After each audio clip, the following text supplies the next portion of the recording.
Ok, Parashat Balak, Leilou Nishmat, Chana Bat Esther, deux fois, deux Chana Bat Esther différentes. Zivug de Jenny Bat Étoile, Refouachema du Rav Eliaou Ben Fradi de Allegra, Allegria, Bat René. Ouais. Daniel Hanoun Ben Chana. Rosette. Sultana Bat Fortuné. Yitzhak Ben Avraham. Et pour la Parnassa Tova, de David Ben Mazal et Lionel Binyamin Ben Nicole Bezrat Hashem. Alors, longue histoire de la Parashat Balak, une magnifique paracha.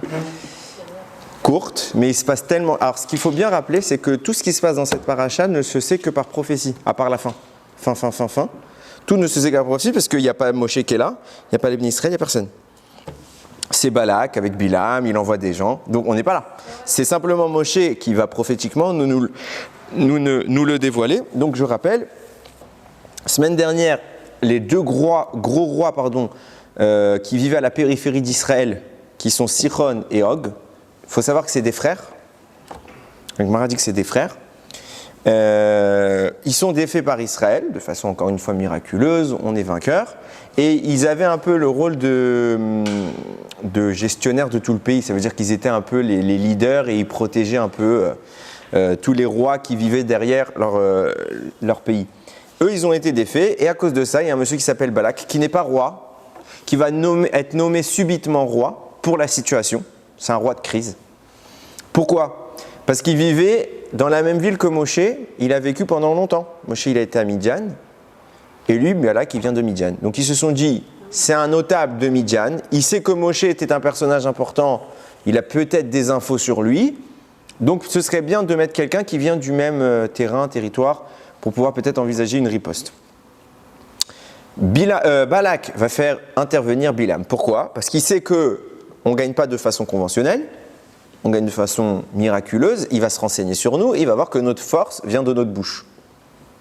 Notre bouche, c'est la bracha, on prie à Kadosh Baruch Hu et on gagne. Donc en fait, ce n'est pas nos bras, c'est pas notre kohar, c'est notre filote. Et la tefila change toute la situation, on gagne. Donc il va dire, je vais chercher chez quelqu'un qui a la force dans sa bouche également. Et Bilam est connu pour être à quelqu'un qui, lorsqu'il maudit, il gagne. Et ça marche. C'est pas un charlatan, Bilam. C'est quelqu'un qui marche. Il a fait ses preuves. Dans le milieu, il est connu. C'est lui le boss de tous ceux qui maudissent. On va parler de Bilam et de Moshe. On va voir qu'il y a un rapport très intéressant entre les deux. Oui. Il n'était pas l'équivalent de Moshe. C'est pour ça que j'ai dit qu'on va parler de Bilam et de Moshe. C'est l'équivalent. J'aime bien dire que ce que Moshe peut faire, Bilam le défait et réciproquement. Non, c'est pas Ruach HaKodesh, c'est autre chose. Mais vous allez voir. Vraiment, ça va être le propos. Donc, il envoie. Alors, c'est très intéressant la manière dont les choses sont faites. Il envoie des gens chercher Bilam. Bilam leur répond. Quand vous regardez sur le papier, Bilam, on a l'impression que c'est un gars sympa au début. Pourquoi ? Parce qu'ils disent bien, viens maudire Israël. Et lui, il leur dit, c'est pas moi qui décide. Je demande à Hachem, si Hachem il veut que je vienne, ben je viendrai. Si Hachem il veut pas, ben je viendrai pas. Et Hachem en effet lui dit, non, tu n'y vas pas. Donc Bilam revient, bien que lui il voulait, il accepte, il dit, si Hachem il veut pas, je peux rien faire. Ils reviennent une deuxième fois, et là Hachem lui dit, bon, si tu veux y aller, vas-y.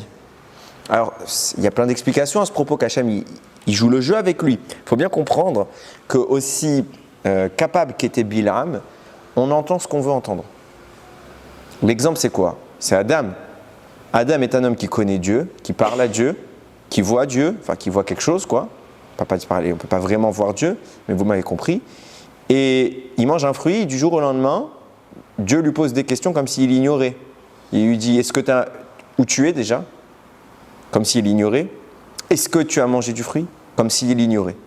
En réalité, ce n'est pas qu'Hachem lui dit est-ce que tu as mangé du fruit. C'est que la distance qu'il y a maintenant entre lui et Dieu est telle qu'il ne peut plus entendre Hachem dans sa version parfaite. Il ne peut plus capter tout l'info. Donc il capte une partie d'info. Et dans cet écart-là, qu'on appellera Amalek, mais ce n'est pas le sujet, qui est toute la question du doute, apparaît le questionnement. Et donc Hachem peut ne pas savoir quelque chose dans l'esprit d'Adam. Adam, il se cache alors qu'il sait qu'Hachem sait tout. Nous, on sait qu'Hachem c'est tout, on ne se cacherait pas. Et Adam, il y a 2 secondes, il ne se cacherait jamais, ça ne lui viendrait même pas à l'esprit, mais un coup, il se cache. Donc, c'est cette idée de dire que la distance avec Hachem crée le questionnement. Et donc, on ne peut plus percevoir la même chose. Un tzaddik n'a pas de doute. Nous en avons plein. On avait plein de questions. Pourquoi Akadosh Baruch Hu fait les choses comme ça? Parce qu'on a une distance, on n'est pas tous parfaits. Donc, finalement, Bilam décide de venir, et je le fais en bref parce que ce n'est pas mon propos. Il y a toute la confrontation avec l'ange et la Ness qui va parler, etc. Et il va tenter il va tenter de maudire, et il va se prendre des humiliations sur humiliations. À chaque tentative, au lieu de maudire, sortiront de là parmi les plus belles bénédictions qu'on a dans la Torah. Dans beaucoup, je ne vais pas dire dans toutes parce que je n'ai pas vu si c'était écrit dans celle-là, mais dans énormément de synagogues, vous trouvez des bénédictions qu'a dit Bilam. Matovu alecha Yaakov, mishkontecha Israël. Quelles sont belles tes tentes Yaakov, tes demeures Israël. C'est quelque chose qui revient régulièrement. Et ça, c'est Akadosh Baruch Hu qui va le lui mettre dans la bouche. Il va quelque part le contraindre à parler comme il doit parler. Et à ce moment-là, il va vraiment faire une prophétie. Parce que c'est plus Bilam qui parle, c'est Dieu qui lui impose une parole. C'est encore plus qu'un prophète standard, parce qu'un prophète standard, à part Moshe, le seul homme de tout, il faut bien comprendre la différence entre Moshe et tout le reste qui existe et qui existera à jamais. Moshe est un homme qui peut parler à Dieu le jour comme la nuit, il peut rester réveillé, et il n'y a pas de filtre entre ce que Dieu dit et ce que Moshe répète. Tous les autres prophètes, et j'inclus, et c'est pas pour faire une différence, mais j'inclus même les Avot. Quand Hachem leur parle, ils s'effondrent par terre. Ils doivent vivre une préparation, on l'a vu avec Myriam et Aaron. Moshe n'a pas besoin de préparation, c'est tout de suite, il y a juste à décrocher. Et Hachem ne leur parle pas en rêve, ne leur parle pas en songe, ne leur parle pas en énigme, et qu'ils devraient eux décoder. Hachem leur parle, c'est ce qu'eux vont devoir expliquer. Après, ils vont expliquer avec leurs mots. Moshe, il ne lui parle pas en énigme, pas en code, pas en rêve. C'est clair, net, précis. Il lui dit, Moshe entend, il répète. Donc c'est pour ça qu'on parle de la Torah de Moshe, qui a une ma'ala supérieure par rapport à tous les autres livres des prophètes, qui sont aussi des livres saints. Mais ce n'est pas les livres de Moshe. Il n'y a pas d'écart. C'est la plume de Moshe, c'est la bouche d'Hachem. Ok. Donc, Bilam va échouer. Et avant de partir, il va donner un dernier conseil, on y reviendra. Il va donner un dernier conseil à Balak, fais-les fauter avec les femmes, et t'as gagné. Ça se passe, en effet, 24 000 morts. On y reviendra. Ok, je lis les psukim, vraiment les premiers psukim. Vayar Balak ben Tzipor. Balak ben Tzipor a vu, et kol asher asa Israël la Émori, ce que Israël a fait au peuple de Émori, les rois que j'ai cités. Je répète, les mots ont du sens. Vayar. Il a vu quoi? Il était là? Donc il n'a rien vu. On est d'accord? On aurait dû dire Vaishma. Il a entendu la renommée. Comme Yitro qui n'a rien vu, qui n'a pas vu les miracles de la sortie, il a entendu, il est venu, il a entendu. Vaishma Yitro. Vayar, il a vu, t'as vu quoi? Alors, il n'est pas prophète. Balak est un grand sorcier, plus grand que Bilam. Mais Bilam a la force dans sa bouche, et lui il ne l'a pas. Donc il n'a pas la notion prophétique. C'est deux énergies qui vont se fusionner pour invoquer toutes les forces du mal de Amalek. Bon, c'est tout un sujet dans le Zohar, mais ce n'est pas mon propos. Mais regardez, il n'a rien vu. Comme les sorciers de Pharaon, alors. Enfin. Mais il n'y a pas écrit qu'ils ont vu. Oui. Il n'y a pas écrit nulle part ils ont vu. Non, c'est un sorcier. C'est pas pareil. Non, c'est-à-dire que même dans les astres, attention, il faut bien comprendre ce que c'est que la notion d'une prophétie. C'est-à-dire que les astres peuvent annoncer des hypothèses. Mais on ne sait jamais ce qui se passe. L'exemple, Paro qui leur dit ne sortez pas, vous allez tous mourir, il y a du sang qui arrive. Et il a raison, c'était la Brit Mila. Lui il croyait qu'ils allaient tous mourir. Pareil, ils voient tous la naissance du Goël, du libérateur. Ils savent pas c'est qui, ils savent pas c'est quoi, ils savent rien. Ils savent qu'il y a quelque chose qui se produit. Oui, pas évidemment. Quoique il connaît, mais la version négative. On va y venir. Vémer, donc, il a dit Vayagor Moav Mipena. Ce passouk est très très important. Vayagor Moav Mipena Am Meod. Moav, le peuple que Balak maintenant préside, a eu très peur du peuple, de nous. Qui ravoue, parce qu'il est nombreux. Ça vous rappelle peut-être quelque chose. Vayakotz Moav mipene ben Israël, et il a tremblé à cause des ben Israël. Donc après, qu'est-ce qui se passe? Il va s'organiser avec les gens de Minyan, et après, je saute un pasouk, Vaishlach malachim el Bilam ben Beor, et vous connaissez la suite, il va envoyer des émissaires vers Bilam, le fils de Beor. On va relater des choses que j'ai déjà dit dans plusieurs shiurim. On va essayer d'aller un peu plus loin pour essayer de comprendre vraiment ce qui est en train de se passer ici. Pourquoi je le dis? J'ai bien noté ces psukim. Première chose, on voit que, je l'ai introduit, le mode opérateur de Bilham qui va intervenir finalement, c'est le même que Lavan. À savoir, parce que vous connaissez l'histoire, Lavan qui poursuit Yaakov qui s'est enfui. Yaakov n'est au courant de rien. Lavan vient pour le tuer, lui et sa famille. Hachem intervient en douce. Il met une petite pression à Lavan, il lui dit pas touche. Et Lavan ne touchera pas. Bilham, pareil, il vient pour s'en prendre à nous. Et attention, Kachamim nous le diront, Rachi là-bas le dit, à Lavan, Hachem lui a même interdit de dire une bracha. Parce que Lavan ne comptait pas faire une guerre, comptait maudire. Donc le même mode opératoire, maudire dans le dos, vient Bilham pour maudire dans notre dos et nous détruire, et ça peut marcher. Et Akadosh Baruch Hu intervient, il lui parle, comme il a parlé à Lavan, il lui parle, il lui donne des prophéties, il lui donne des informations, il l'empêche de maudire. C'est pas anodin, puisqu'en réalité, Bilham, c'est le Gilgoul de Lavan. Et Lavan, sur un plan généalogique, c'est son grand-père. Il y a Lavan, Béor et Bilham. D'accord ? On va vraiment revenir à cette filiation. Donc, c'est pas anodin que les choses se profilent de la même manière.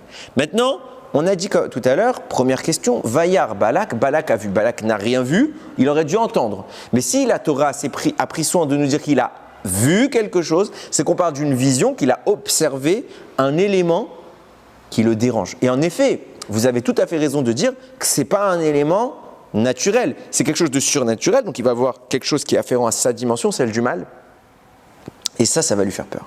Mais ce qui est un problème à mes yeux, c'est cette remarque. Déjà, vous voyez que le texte change de sujet. Il est écrit, ils ont eu peur du peuple, ils ont été dégoûtés à cause d'Israël, des Bnei Israël. Bon, vous allez me dire, le peuple, c'est les Bnei Israël. Mais, pourquoi ils ont peur du peuple ? Et la raison, elle est explicite. Kirav hu, parce qu'il est nombreux. On est combien ? On est 600 000.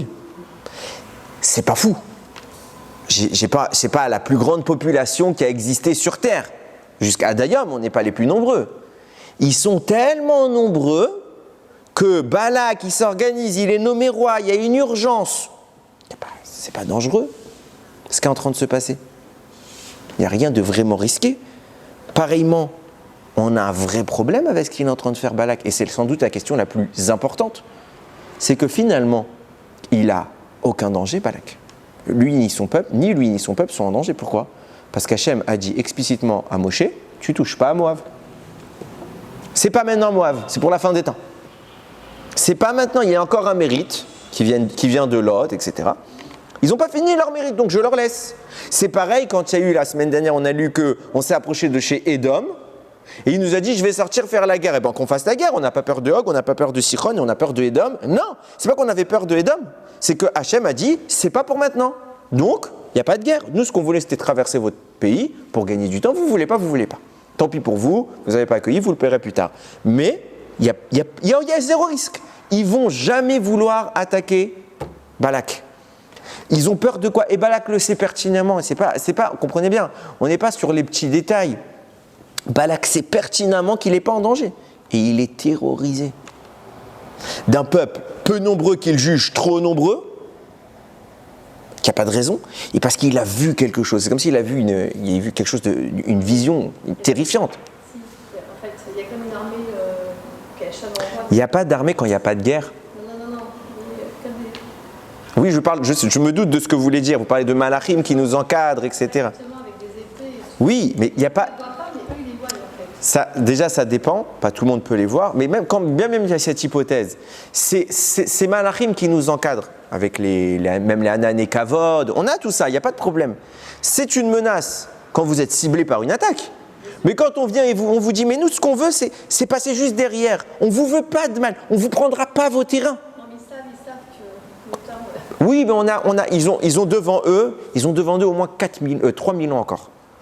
Il sera mort, Balak. Il sera mort, Balak, et même ses enfants, ses petits. Qu'est-ce qu'il interroge ? Alors, regardez bien comment c'est intéressant. Quand je vous dis, peut-être ça vous rappelle quelque chose. C'est que ce n'est pas le premier à avoir parlé du nombre et d'avoir été inquiété par le nombre. Qui est le premier à avoir été inquiété par le nombre ? Paro. Rappelez-vous pourquoi Paro a tué tous les garçons. Vayomer el Amo, il a dit Paro à son peuple, Ine am bene Israël, Rav, ve'atsum mimenu. C'est pas libérateur. Hein ? C'est pas pour le nombre qui est inquiété par... Ah, excusez-moi. Rav. Ils avaient peur ils savent Non, mais Khila, alors, je pense que vous faites une petite erreur qui est expliquée dans ma Masechet Sota. Je vais vous l'expliquer tout de suite. D'abord le texte. Avant de passer à l'explication, il faut le texte. Paro dit à son peuple, voici que le peuple d'Israël, Rav, est plus nombreux, Ve'atsum est puissant, Mimenu que nous. Donc déjà, je n'ai pas besoin encore d'une explication, le texte est clair. Maintenant, je pense que vous faites une petite erreur, c'est qu'il y a eu plusieurs décrets qui ont été promulgués de mise à mort des enfants. Premier décret de mise à mort, c'était le nombre. Et il ne concernait pas du tout Moshe. Moshe, c'est plus tard qu'il est intervenu ce décret-là. Et ça, à ce moment-là, il avait convoqué les sages-femmes juives pour leur demander de tuer dans le ventre. On les jetait pas encore dans le Nil. Là, il disait, il va falloir freiner l'évolution de la population juive, elle devient trop nombreuse. Point.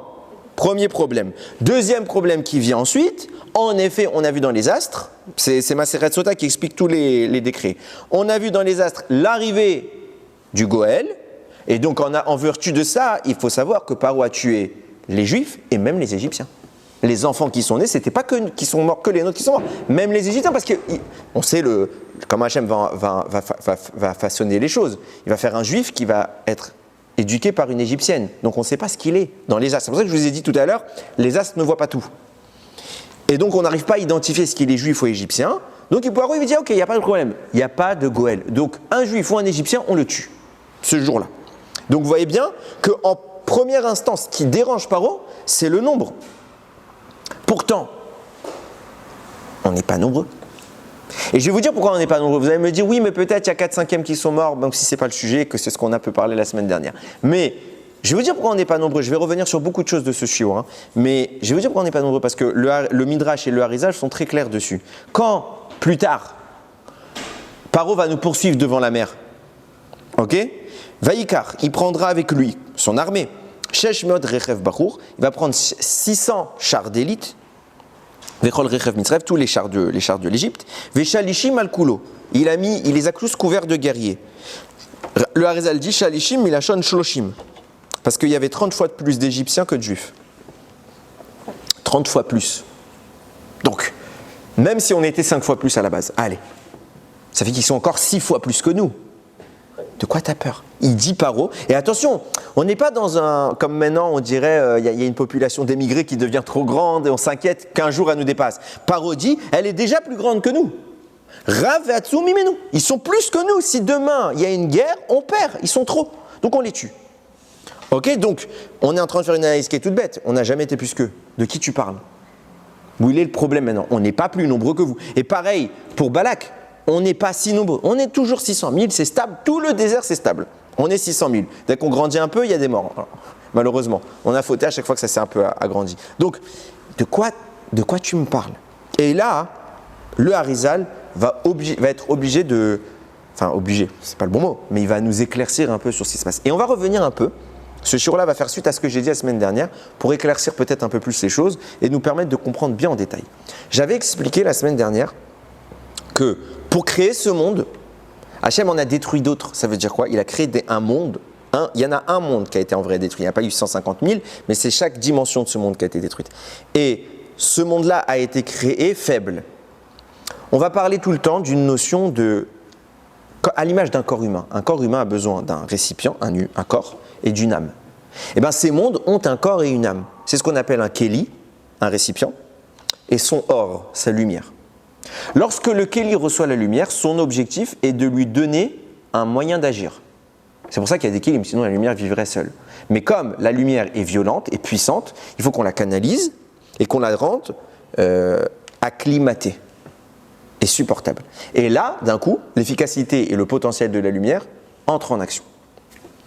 Maintenant, les kélim qu'Akadosh Baruch Hu a créés, la lumière est toujours parfaite, ça, il n'y a pas de problème. Mais les kélim qu'il va créer vont être trop petits et trop faibles, volontairement, pour les détruire. Donc quand la lumière va entrer dans ces kélim, il va y avoir brisure. Ce qu'on appelle la brisure des mondes, ce que j'ai parlé la semaine dernière. Maintenant, cette brisure va créer le monde dans lequel aujourd'hui on se tient. Pourquoi? Parce qu'en fonction, donc il ne faut pas imaginer, mais supposons un kéli qui se brise, la lumière, qu'est-ce qu'elle fait? Puisqu'elle ne peut plus rester, elle n'a plus de récipient. Donc elle s'enfuit. Et elle remonte à sa source, parce que la lumière est parfaite, elle n'est pas accessible par le mal. Maintenant, le Kéli se brise et les débris de ce Kéli vont commencer une descente. En fonction de l'imperfection du débris, il va descendre plus ou moins bas. C'est pour ça que Rachamim vont parler de 4 mondes. Il y a plein d'autres mondes, mais nous, on va être concerné que par 4 mondes qu'on appelle Abia, les initiales. Atzilut, Bria, Yetzira, Asiya. Ok? Nous, on est dans Asiya. Mais notre objectif, c'est Atzilut. C'est celui-là qu'on doit réparer parce que c'est ici, à la base il ne s'appelait pas Atzilut, mais dans la réparation, c'est ici que ça se joue. L'endroit de la brisure, c'est cette dimension-là, et le monde Atzilut, c'est la réparation de cette brisure. Maintenant, quand c'est tombé, il y en a qui sont descendus, qui sont restés un peu dans Atzilut, il y en a qui sont un peu descendus dans Bria, et en descendant, ils ont créé ce monde, qui n'existait pas. Il y en a dans Yetzira, et il y en a les plus bas, les plus faibles, dans Asiya, et c'est dans Asiya que tout se joue.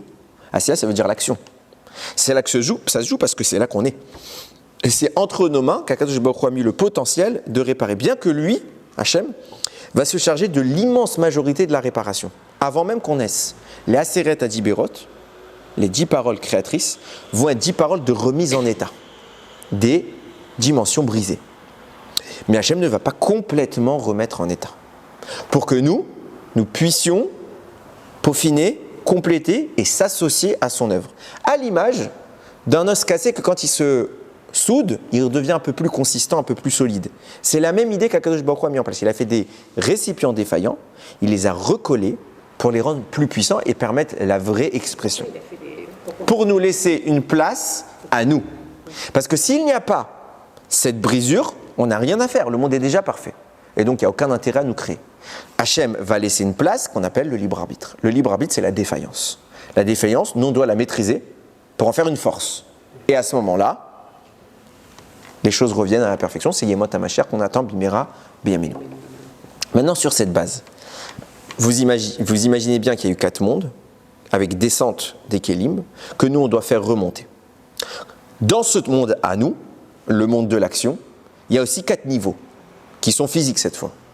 C'est le minéral, le végétal, l'animal et l'humain. L'humain en ce sens où il est doté de la parole. Dans chaque sphère de l'existence, là j'ai à peu près tout représenté puisqu'il n'y a rien d'autre en dehors de ça, il y a des étincelles de nos âmes. Quand il y a eu brisure, comment on remet les choses? Nous-mêmes on est descendus, c'est comme ça que nos âmes ont dû s'acheminer sur terre, et incomplet. Pour compléter, on vient collecter toutes ces étincelles et chaque individu, il a des étincelles particulières à collecter. C'est pour ça qu'on n'a pas tous le même objectif dans la vie, on ne vit pas tous au même endroit, on n'est pas tous avec la même situation. C'est fait exprès parce que ma situation à moi est la seule dans laquelle je peux récupérer mes étincelles et restituer à mon âme sa position dans le ciel. On est d'accord jusque-là? Donc, notre âme, notre neshama, quand elle est descendue, elle était imparfaite alors. Toujours. Okay. Bien que la neshama, c'est quelque chose de très très haut. Mais ça veut dire qu'elle peut monter toujours plus haut. Et quand moi je vais faire Torah Mitzvot, je vais glaner des étincelles qui vont nourrir, faire grandir mon âme, pour la faire remonter. Et c'est comme ça qu'on en arrive de la fin. On va remonter un monde, puis un monde, jusqu'à Atzilut. Et c'est la réparation parfaite. Très bien. Vous comprenez donc que le monde tel qu'il est a une hiérarchie. C'est pas pour rien que chaque strate se nourrit de l'autre. Chaque strate se nourrit de l'autre. Le végétal se nourrit du minéral, l'animal du végétal et l'humain du tout.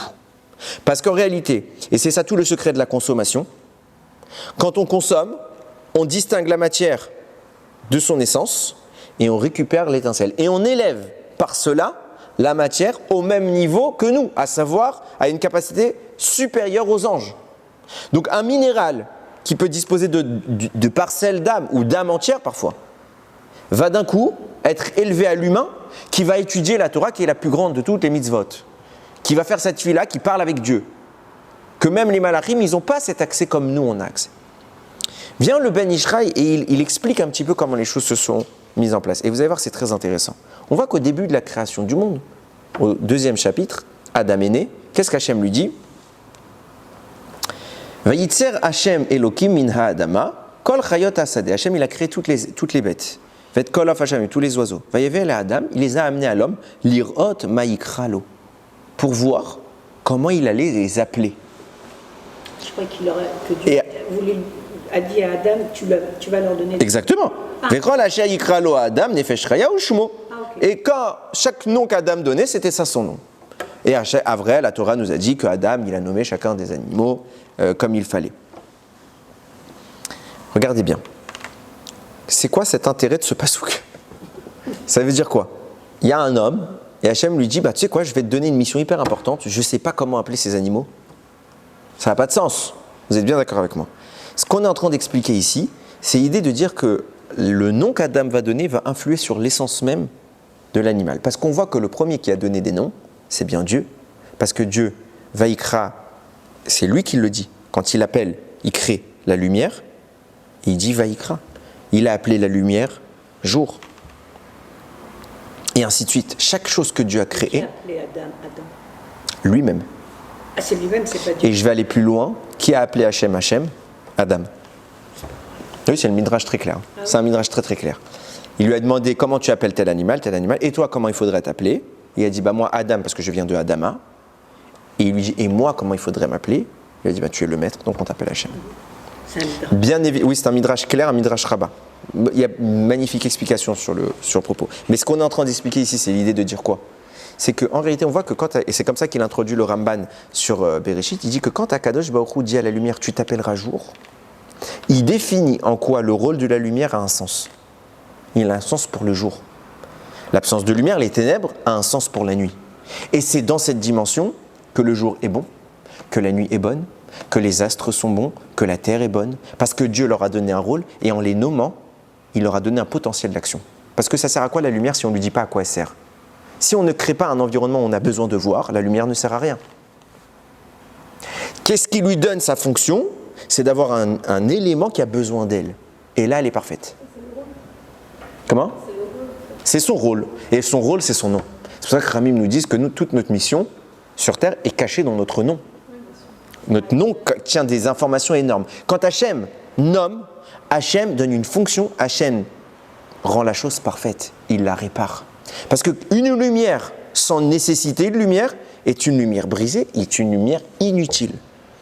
Quand Hachem lui donne un rôle, une fonction, elle devient utile, elle s'exprime dans le monde et elle est bonne. Le nom va donner la qualité positive. Quand Akadosh Baruch Hu va demander à Adam, nomme, il va demander à l'humain de faire un tikkun. Et la nomination des animaux, c'est la dimension dans laquelle l'animal va s'élever et arriver à la perfection. Et c'est pourquoi vous noterez que Hachem ne demande pas de nommer les végétaux. On comprend tout de suite que l'homme doit agir sur les végétaux, mais qu'il ne l'a pas encore fait. De même qu'il devait agir sur les animaux qu'il l'a fait, l'homme doit agir sur les végétaux, mais il ne l'a pas encore fait. Il va commencer son travail. Pourquoi? Parce que la Torah nous le dit. Il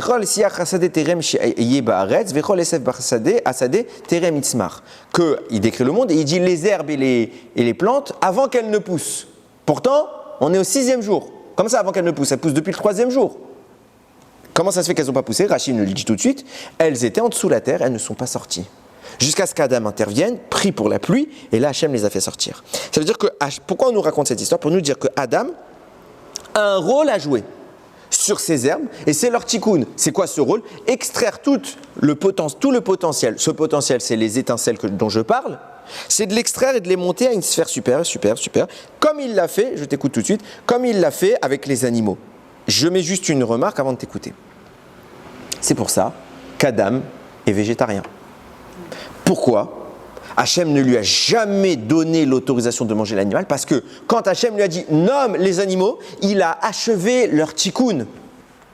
Il les a élevés à la perfection. Ils n'ont plus besoin d'être extraits de leur doucha. Ils sont parfaits. Oui.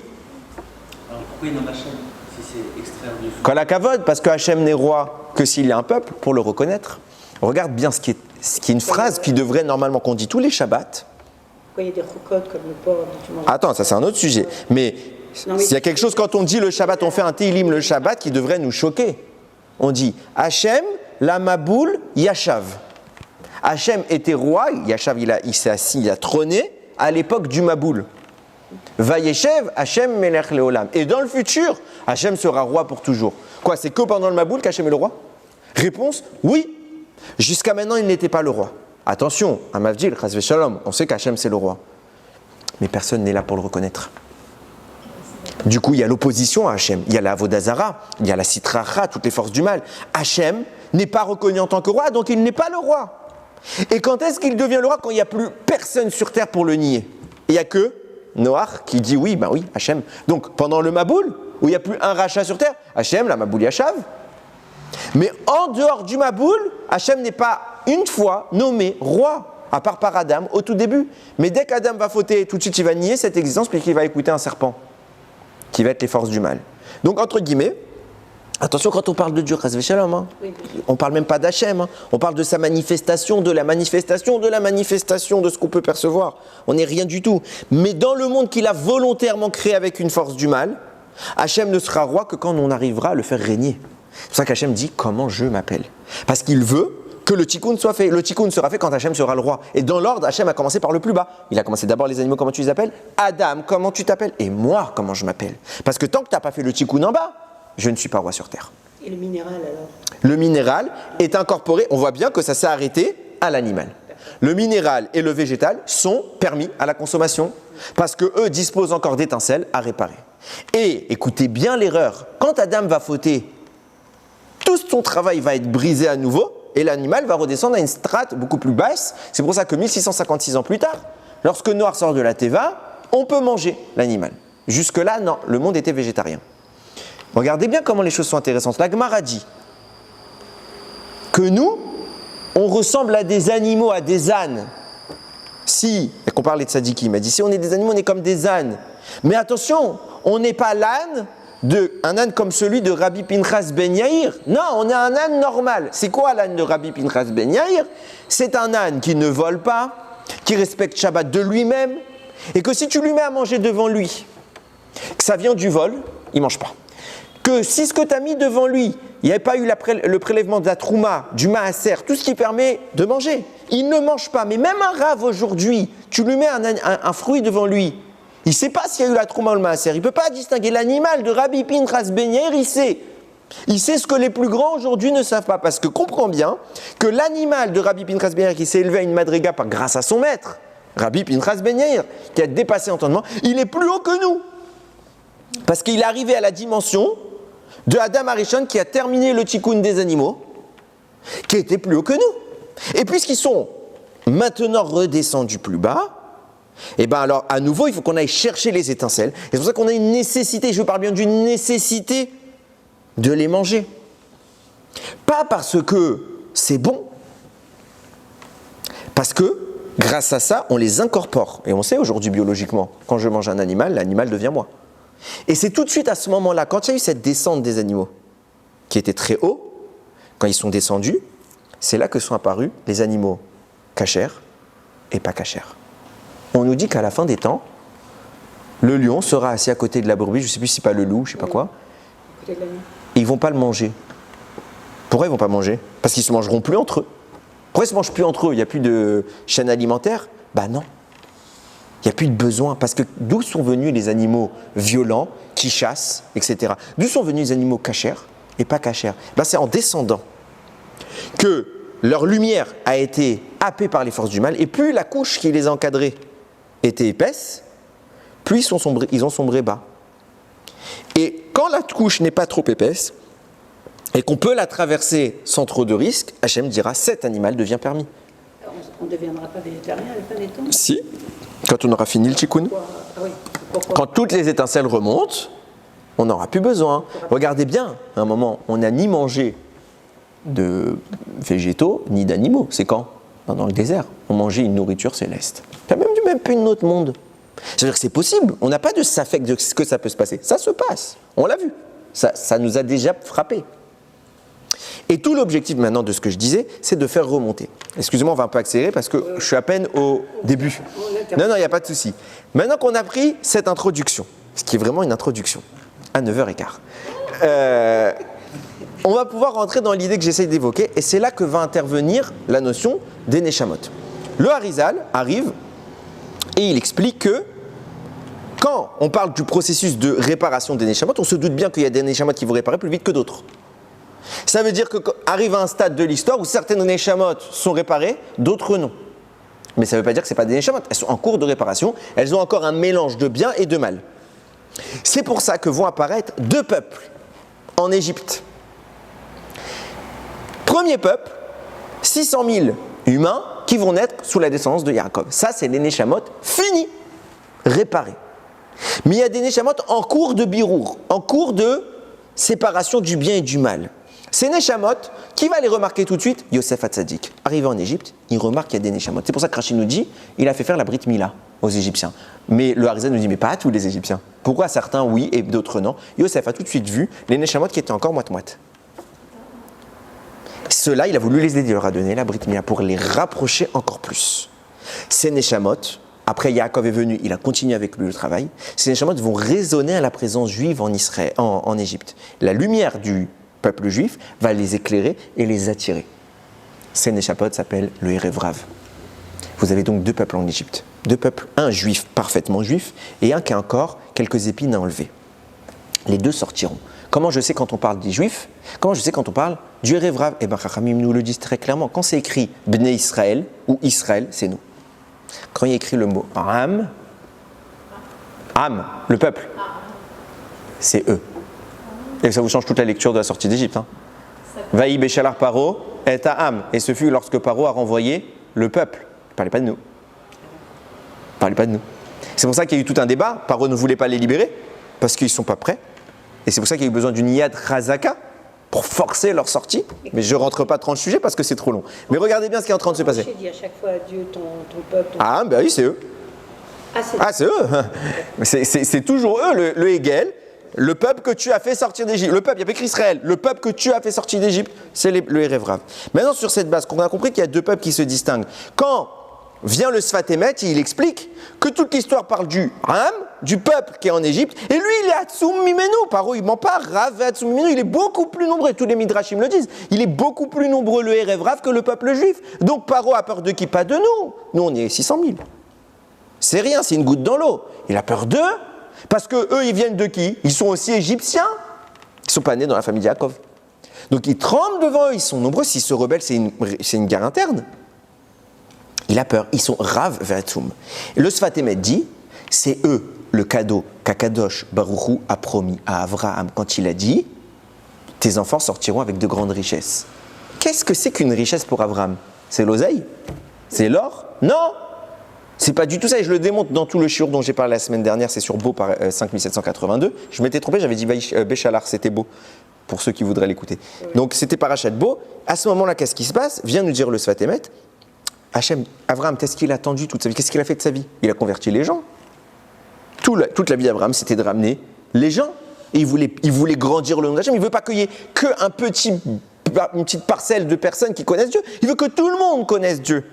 Donc quand Hachem il vient, il lui dit, je vais sortir tes enfants. Il fait, ouais, mais c'est quoi ma récompense?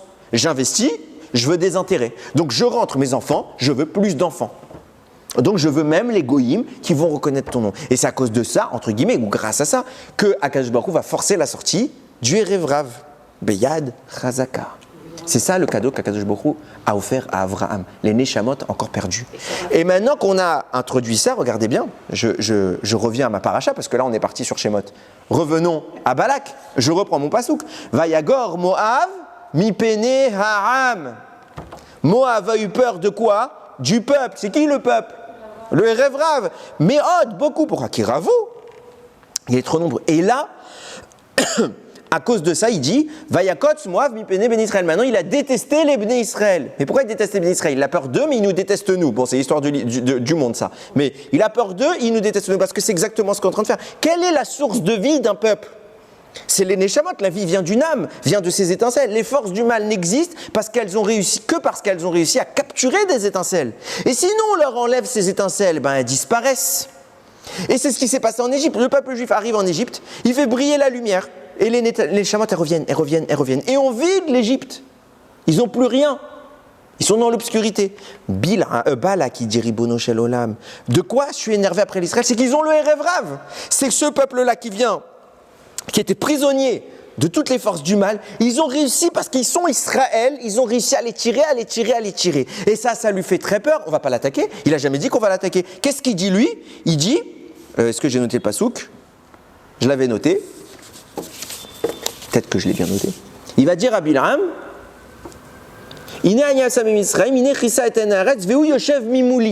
voici qu'il a couvert le peuple juif qui est sorti d'Égypte, il a couvert la terre, oui, parce qu'on leur est en train de leur enlever toute la lumière, donc ils sont dans le noir.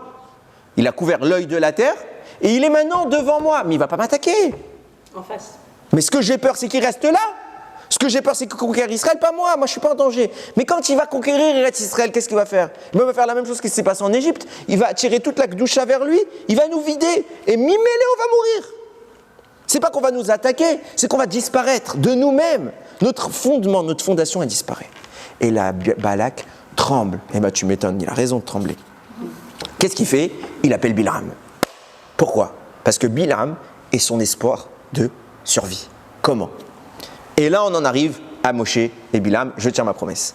Velo kam navi od be Israël, nous dit Rachamim, ne s'est pas levé un autre prophète en Israël qu'est Moshe, comme Moshe. En Israël ne s'est pas levé un comme Moshe, mais en dehors d'Israël s'est levé un comme Moshe. Pour les nations, Hachem a fait un prophète. Pour pas qu'après 120 ans, ils viennent nous dire « Ah ouais, ils ont reçu la Torah, parce qu'ils avaient Moshe, moi aussi, mais moi, Moshe, je te donne une Torah, je te la prends ta Torah. » Mais on n'a pas eu Moshe, nous. Hachem, il leur a donné Bilram. Fameuse explication, qui ne tient pas la route plus qu'une seconde. Pourquoi? Parce que, excusez-moi, à quel moment Bilam, il a voulu aider les peuples? Quand est-ce qu'il leur a fait du bien? Ah, il a maudit. Il n'y a pas un moment où il était bien, le monsieur. Alors de quoi on parle? Déjà, il faut comprendre qui est Bilam. Et vous allez voir que Bilam et le Erevrav sont intimement liés. Pourquoi? Vient nous dire le Harizal. Moshe et Bilam, c'est les deux faces d'une même pièce. C'est quoi? Comme tout être humain, Moshe après la faute, qui est la Neshama de Hevel, on en a parlé des centaines de fois, il a du mal en lui. Et il va devoir entamer un programme de nettoyage de toutes les scories qui salissent quelque part son âme. Et Moshe va se purifier. Depuis Hevel, il va commencer ce travail. Ces scories qu'il va enlever vont donner Bilam. Ça veut dire que Bilam, c'est le résidu que Moshe arrive à extraire de lui. Mais attention, le résidu de Moshe, il reste bon. C'est Moshe quand même. C'est pas juste quelque chose de mauvais. C'est une énergie violente.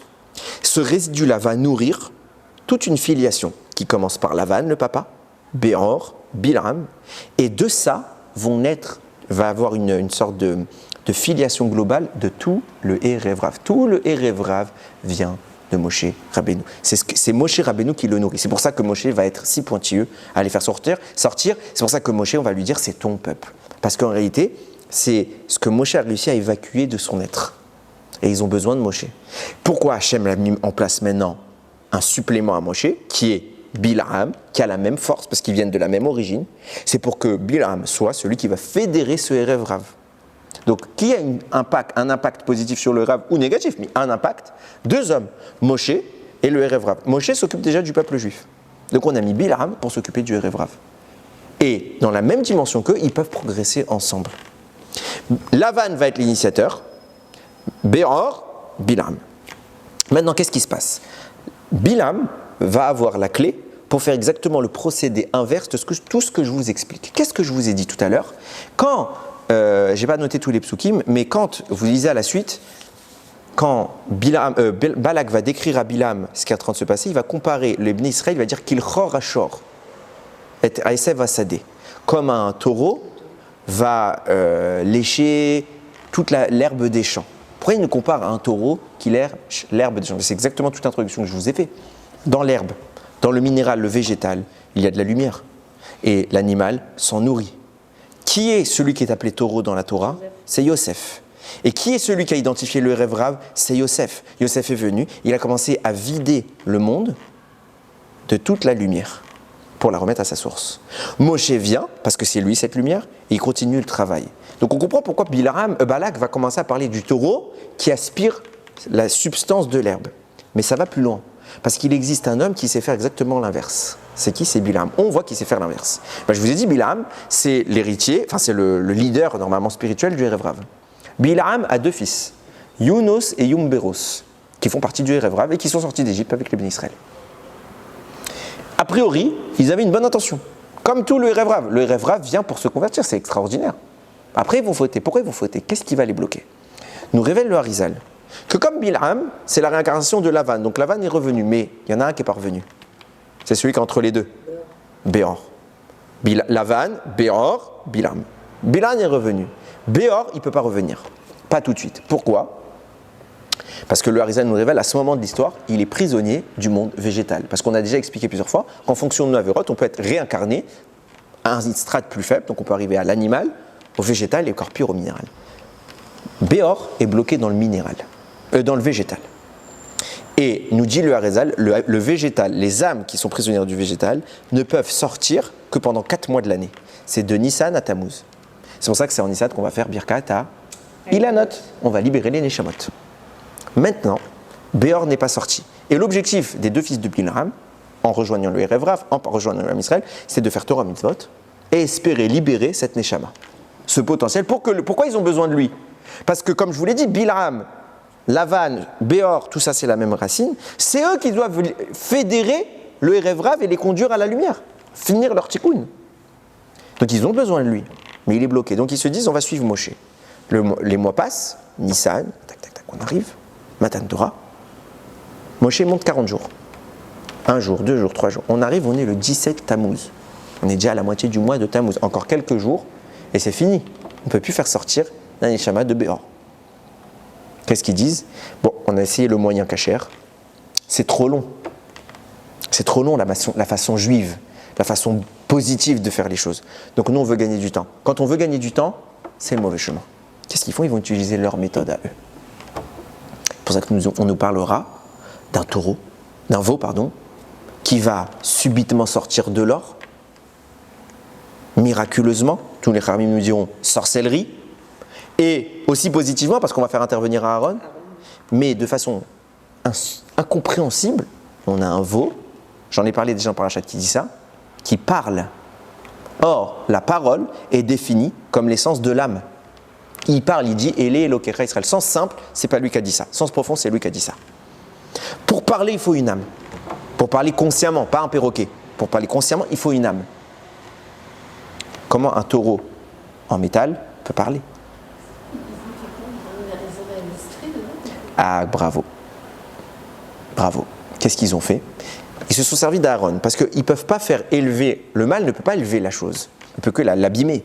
Mais ils veulent l'élever, ils veulent le sortir de sa prison. Donc ils vont utiliser Aaron pour avoir la partie Tov. Mais de toute façon, le mal ne fonctionne que par ce moyen, le mal n'existe pas en tant que tel. Il a besoin toujours d'une complémentarité, d'un mélange bien et mal. Donc ils ont besoin du Tov. Il y a Aaron. Ils vont faire leur incantation. Et le Midrash nous dira, ils ont donné, il faut le faire, à manger de l'herbe au veau d'or. Mais c'est quoi ce Midrash?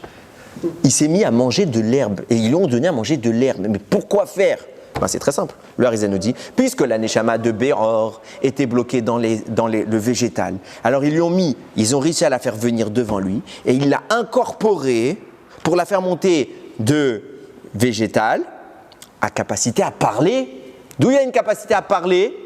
Parce qu'il a une âme. L'âme de Béor est entrée dans le taureau. Elé Elokecha Israël. Qu'est-ce qu'ils sont en train de faire, ce peuple-là? C'est Yunus et Yumbéo, c'est les fils de Bilam, qui ne sont pas aussi forts que leur père. Donc vous imaginez le papa. Qu'est-ce qu'ils sont en train de faire? Ils sont en train, au lieu de permettre une ascension positive, ils font une ascension négative. C'est tout ce que veut Balak. Pourquoi il appelle Bilam? Il lui dit, fais une ascension négative. C'est-à-dire que les Bnei Israël sont en train d'aspirer la lumière, ramène-la vers le mal. C'est tout ce que je veux. Tu es le seul qui sait faire ça. Ce secret, et c'est pour ça qu'on va parler d'un taureau qui lèche l'herbe des champs. Pourquoi? De même qu'il y a eu Yosef, le taureau kasher, qui a léché l'herbe des champs, qui a aspiré les lumières vers le bien, il y a eu un autre taureau, le veau, qui lui a léché négativement. Et c'est pour ça qu'on veut une confrontation. On veut que Bilham vienne annuler ce que nous, on a fait de positif. C'est ça tout le... Et regardez, comment ça va être écrit? Comment il va expliquer tout ça à Bilham? D'où on le sait tout ça, nous? Mais alors, ce rapport avec les femmes, parce que les femmes n'ont pas participé au veau d'or, mais par contre, les Madianites ont... elles vont fauter. Ouais, ça va être ma conclusion, on va parler d'elles en conclusion. Mais c'est pas grave, vous devinez souvent ce que je vais dire à la fin. Ça en devient gênant. Non, je plaisante, bien sûr. Qu'est-ce qui se passe? D'où on sait tout ça? Que C'était ça le code. Parce que la Torah nous dit bien les infos, le Harizali, il n'invente rien. Qu'est-ce qu'il a fait, Balak? Vaishlach malachim el Bil'am ben Beor. Il a envoyé des émissaires. Malachim, ça veut dire quoi? Des anges. Quand Yaakov écrit Vaishlach malachim el Esav, arrive. Il a envoyé des malachim, on traduit des émissaires. Et Rashi écrit malachim mamash, des vrais anges. Et tout là-bas, il y a toute une explication pourquoi il a eu besoin d'envoyer des vrais anges. Là, comme beaucoup le notent, quand la Torah voulait dire des émissaires, elle pourrait dire shluchim. Mais si la Torah a mis malachim, c'est pour nous apprendre quelque chose. Viens à la fin du Zohar, sur Haazinu, il y a le Rabbi Eliezer, il dit, j'ai eu un jour en ma possession un sefer, dans lequel il y avait énormément de secrets, dans lequel il y avait écrit le nom des malachim que Balak a envoyé à Bilam. Donc il n'a pas envoyé que des hommes, il a envoyé des anges du mal. Pourquoi il envoie des anges du mal? Ils vont faire quoi? Ils vont le taper? Pas du tout. Il n'a pas besoin de ça, Bilam. Pourquoi tu l'envoies? Réponse, c'est ça le message. Le message, c'est les messagers. Parce que qu'est-ce qu'un ange du mal? Un ange du mal n'existe que parce qu'il a réussi à capturer des forces du bien. Et tout ce que je veux, c'est ça, moi. Balak, pas moi. Tout ce qu'il veut, lui, c'est ça. Il lui dit, tu vois ces anges? J'en veux que d'autres. Permets-leur d'exister. Permets aux forces du mal, du bien, de retourner, enfin plutôt aux forces du mal de recapturer et d'emprisonner les forces du bien. Et qu'est-ce que va faire Bilam? Il va accepter. Baruch Hashem, il y a Hashem. Donc Hashem, il va quoi? En fait, il faut bien comprendre. Hashem, il va accepter Bilam parce qu'il veut lui aussi, il est baigné dans le mal. Il veut tout ça. Non, il n'est pas entre les deux, il est purement mauvais. Mais il aurait dû pouvoir conduire ce peuple. C'est pour ça qu'il a un impact sur eux. Tout l'enjeu, c'est d'appeler Bilam, parce que c'est lui leur vrai leader, normalement. Moshe se substitue à Bilam en essayant de les tirer. Mais toi, tu peux faire quelque chose. Et c'est ça ce qu'on attendait de Bilam. En réalité, c'est qu'il continue le travail, qu'il n'utilise pas le taureau du Vaudor, qu'il utilise le taureau de Yosef pour les amener. Et il ne l'a pas fait. Et eux non plus n'ont pas voulu, parce qu'ils se sont détournés. Même quand il n'y avait pas Bilam, ils ont fait le Vaudor. Il échoue. Qu'est-ce qui va se passer ensuite? Il va donner le système D. Vient Bilam, humilié, et il lui dit, écoute, on n'a pas réussi parce qu'en réalité, ils sont protégés. Par quoi? Par leur attitude. Leur attitude, c'est de tirer la lumière vers eux, parce qu'ils font toujours Torah mitzvot. Donc enlève leur Torah mitzvot, et ils vont arrêter de tirer, et on pourra à notre tour tirer dans notre sens. Comment on leur enlève Torah mitzvot? Elokim shel Elohem sonezima. Non, Elohem shel Elu, pardon, il faut faire une phrase qui se dit déjà. Elokehem shel Elu sonezima. Le Dieu de ce peuple déteste, a en abomination la débauche. Fais les fauter avec la débauche, tu gagnes. Qu'est-ce que fait Balak? Il écoute. Il envoie des femmes, des prostituées, et il fait fauter le Ham Israël. Juste pour rappel, parce que je le dis parce qu'on arrive en été surtout. La plus grave avéra qu'on nous parle dans la Torah qu'a fait le peuple juif, c'est bien le veau d'or. Okay, il y a eu 3000 morts. Balak, 24 000 morts. 8 fois plus. Et si vous lisez Rashi, 200 000 morts. Ok? Parce qu'ils sont allés avec les femmes. De façon interdite, bien évidemment. En fait, c'est tout avec la Bible, tout est là. Bien sûr.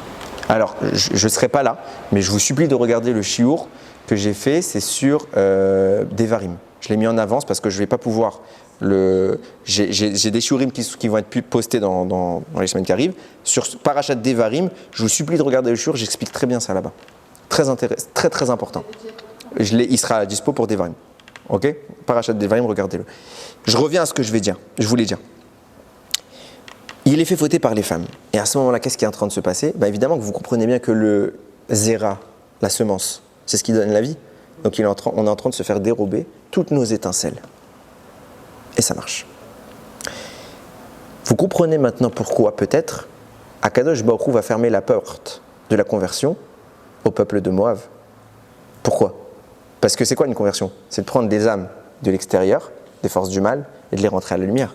Et nous, c'était ce qu'on était en train de faire, en fait. Mais Ruth, elle est quand même bien. Bien sûr, parce que les femmes ne sont pas rentrées dans le problème. Tout est parti des hommes. C'est tout un sujet, mais tout est parti des hommes. La Gemara l'explique.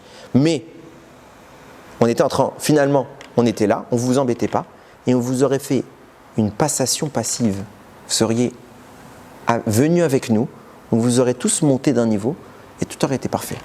On est en train de on vous offrait une conversion naturelle.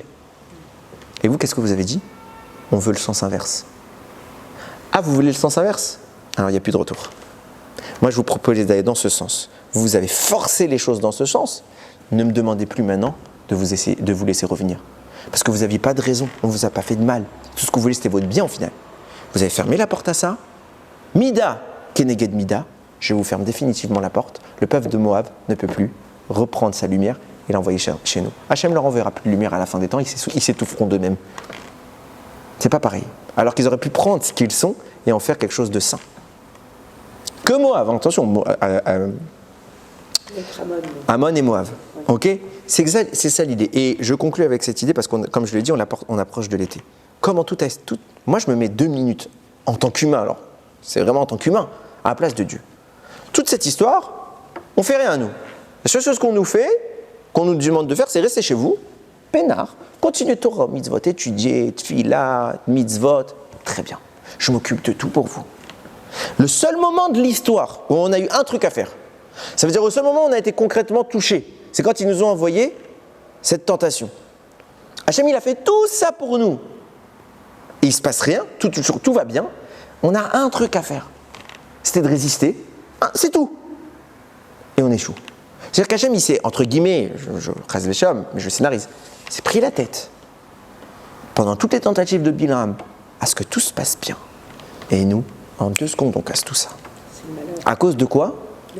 La débauche. La débauche. Et attention, hein, les gens croient que, oui, bon, ça, c'est pas très grave. Tout est grave. Je le dis, peut-être ça peut surprendre, mais tout est grave. Tout est grave. Pourquoi on ne se préserve pas ? Alors c'est dur, hein, bien évidemment, on a du Yetzirah, mais il y en a qui ne veulent même pas se préserver. Il y en a qui vont dire non, je ne veux pas. Il n'y a aucun homme qui se met des trucs comme Bassalé. Hein, non, encore une fois, mais il y a une différence entre vouloir et pouvoir. On a tout être humain à Yetzirah et tout être humain trébuche. C'est pas ce que je dis, mais je pose la question, pourquoi on ne veut pas ? Ça veut dire que quoi ? C'est-à-dire que quelqu'un qui veut et qui trébuche, il va s'en vouloir, il va faire tchouva. Il fera mieux la prochaine fois. Quelqu'un qui ne veut pas, ben c'est pas grave. Et ça, c'est grave. 24 000 morts, plus que le veau d'or. Il faut garder cette doucha chez nous. Pas besoin de la donner aux gens. La doucha, c'est quelque chose de précieux. C'est pour ça qu'on la cache. On garde ça pour nous, dans notre foyer, et c'est ça qui va illuminer toutes notre foyer, nos familles, nos enfants, et qui nous permet d'en faire des gens bien, des gens purs, des gens proches d'Hachem. Il attend qu'on ait toujours ce route et qu'Akadosh Baruch Hu nous éclaire, que nous réussissons à prendre toute cette lumière pour pouvoir éclairer à notre tour toute la planète, tous les peuples et toutes les nations. Baruch Adonai Leolam. Amen ve Amen.